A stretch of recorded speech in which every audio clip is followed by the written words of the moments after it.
ದೇವಜನರೇ, ಎಲ್ಲರಿಗೂ ಶುಭಾಶಯಗಳು. ಎಲ್ಲರೂ ಹೇಗಿದ್ದೀರಾ? ನಂಬುತ್ತೇನೆ ಕರ್ತನೇ, ನನ್ನ ಅಪನಂಬಿಕೆಗೆ ಸಹಾಯ ಮಾಡು. ಮುರಿದ ಹೃದಯದಿಂದ ದೇವರ ಕಡೆಗೆ ಒಂದು ಕೂಗು. ಕಣ್ಣೀರಿನ ಮಧ್ಯೆ ಹುಟ್ಟಿದ ನಂಬಿಕೆ. ದೇವರು ಸಂಪೂರ್ಣ ನಂಬಿಕೆಯನ್ನು ಅಲ್ಲ, ನಿಜವಾದ ಹೃದಯವನ್ನು ನೋಡುತ್ತಾನೆ. ಅಪನಂಬಿಕೆಯಿಂದ ಅದ್ಭುತದ ಕಡೆಗೆ ಯೇಸುವಿನ ಸ್ಪರ್ಶ. ಈ ವಾಕ್ಯ ಯಾವ ಅಧ್ಯಾಯದಲ್ಲಿ ಇದೆ ಸತ್ಯವೇದದಲ್ಲಿ ಅನ್ನೋದು ಹೇಳಬಹುದಾ? ಅದೇ ಮಾರ್ಕ್ 9:24. ಕರ್ತನಲ್ಲಿ ಪ್ರಿಯರಾದ ಸಹೋದರ ಸಹೋದರಿಯರೇ, ಇಂದು ನಾವು ಧ್ಯಾನಿಸುವ ದೇವರ ವಾಕ್ಯ ಮಾರ್ಕ್ 9:24. ಆಗ ಆ ಹುಡುಗನ ತಂದೆಯು ಅಳುತ್ತಾ, ಕರ್ತನೇ, ನಾನು ನಂಬುತ್ತೇನೆ, ನನ್ನ ನಂಬಿಕೆಗೆ ಪ್ರಾಧಾನ್ಯತೆ ನೀಡು, ನನ್ನ ಅಪನಂಬಿಕೆಗೆ ಸಹಾಯ ಮಾಡು ಎಂದು ಕೂಗಿದನು. ಈ ಒಂದು ವಾಕ್ಯದಲ್ಲಿ ಸಾವಿರಾರು ಜನರ ಜೀವನದ ಕಥೆ ಅಡಗಿದೆ. ದೇವರನ್ನು ಪ್ರೀತಿಸುತ್ತೇವೆ, ಆದರೆ ಕೆಲವೊಮ್ಮೆ ಭಯಪಡುತ್ತೇವೆ. ಪ್ರಾರ್ಥಿಸುತ್ತೇವೆ, ಆದರೆ ಉತ್ತರ ಸಿಗುತ್ತದೆಯೇ ಎಂದು ಸಂಶಯ ಪಡುತ್ತೇವೆ. ಅಂಥ ಕ್ಷಣದಲ್ಲಿ ದೇವರು ನಮ್ಮನ್ನು ತಳ್ಳಿಬಿಡುವುದಿಲ್ಲ, ನಮ್ಮ ಪ್ರಾಮಾಣಿಕ ಹೃದಯವನ್ನು ಸ್ವೀಕರಿಸುತ್ತಾನೆ.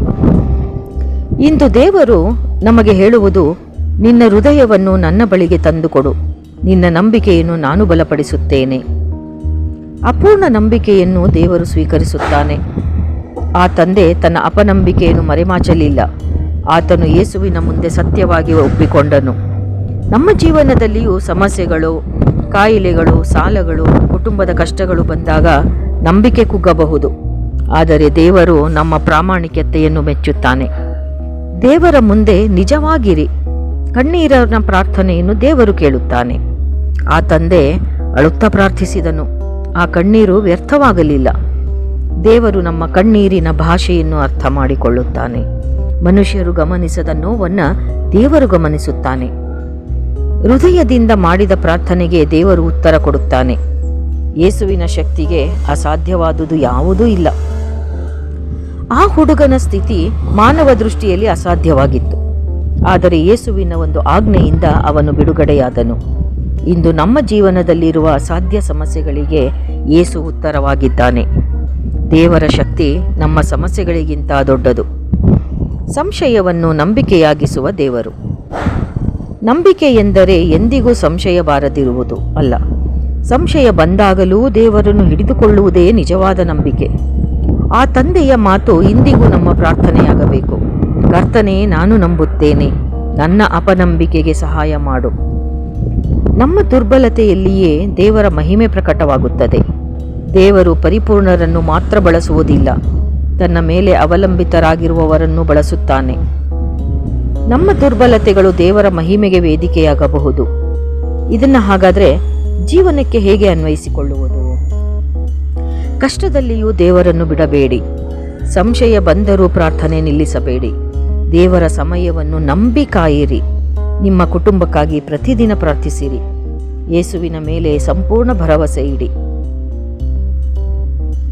ಪ್ರಿಯರೇ, ಮಾರ್ಕ್ 9:24 ನಮಗೆ ಒಂದು ಅಮೂಲ್ಯ ಸತ್ಯವನ್ನು ಕಲಿಸುತ್ತದೆ. ದೇವರು ನಮ್ಮ ಪರಿಪೂರ್ಣ ನಂಬಿಕೆಯನ್ನು ಕಾಯುವುದಿಲ್ಲ, ನಮ್ಮ ನಿಜವಾದ ಹೃದಯವನ್ನು ಕಾಯುತ್ತಾನೆ. ಇಂದು ನಿಮ್ಮ ಜೀವನದಲ್ಲಿ ಯಾವುದೇ ಸಮಸ್ಯೆ ಇದ್ದರೂ ಧೈರ್ಯದಿಂದ ಹೇಳಿರಿ, ಕರ್ತನೇ, ನಾನು ನಂಬುತ್ತೇನೆ, ನನ್ನ ಅಪನಂಬಿಕೆಗೆ ಸಹಾಯ ಮಾಡು. ಈ ಪ್ರಾರ್ಥನೆಯನ್ನು ದೇವರು ಎಂದಿಗೂ ನಿರ್ಲಕ್ಷಿಸುವುದಿಲ್ಲ. ಮಿತ್ರರೇ, ನಿಮ್ಮ ಕಣ್ಣೀರನ್ನು ಆತನು ಸಂತೋಷವಾಗಿ ಬದಲಾಯಿಸಬಲ್ಲನು. ನಿಮ್ಮ ದುರ್ಬಲತೆಯನ್ನು ಶಕ್ತಿಯನ್ನಾಗಿ ಮಾಡಬಲ್ಲನು. ನಿಮ್ಮ ಅಸಾಧ್ಯವನ್ನು ಸಾಧ್ಯವಾಗಿಸಬಲ್ಲನು. ಆದ್ದರಿಂದ ದೇವಜನರೇ, ನಿಮ್ಮ ಕರಗಳನ್ನು ಜೋಡಿಸಿ ಯೇಸುವಿನತ್ತ ತದೇಕ ಚಿತ್ತದಿಂದ ನೋಡುತ್ತಾ ನನ್ನೊಂದಿಗೆ ಪ್ರಾರ್ಥನೆಯಲ್ಲಿ ಭಾಗವಹಿಸಬಹುದಾ? ಪ್ರೀತಿಯ ಪರಲೋಕದ ತಂದೆಯೇ, ಇಂದು ನಾವು ನಿನ್ನ ಸನ್ನಿಧಿಗೆ ವಿನಯದಿಂದ ಬರುತ್ತಿದ್ದೇವೆ.